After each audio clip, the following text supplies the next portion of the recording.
શીતલ બોલશે ચિત્રમાં છોકરા કેટલા છે ગણતો બેટા અને તું ગણતો એમાં મમ્મીઓ કેટલી છે હા બે મમ્મી છે જોવા બરાબર છોકરા કેટલા છે 6 ચલો સ્ત્રીઓ મમ્મી એટલે સ્ત્રી કહેવાય બેટા મોટા હોય 3 છે ચલો હવે પ્રાણીઓ કેટલા કીશું અંદર કયા કયા પ્રાણી છે ભાઈ આ પ્રાણીઓને કયા પ્રાણી કહેવાય છે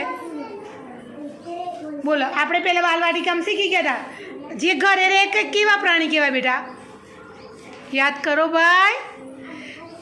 બોલો જંગલમાં રહે કયા પ્રાણી કહેવાય જંગલી પ્રાણી આપણે બોલતા હતા ને અને ઘરે રહે તે કયા પ્રાણી કહેવાય ભૂલી ગયા ભાઈ પાલતુ પ્રાણી આપણે કયા પ્રાણી કહેવાય ભાઈ આવા પાલતુ બીજા કયા કયા પ્રાણી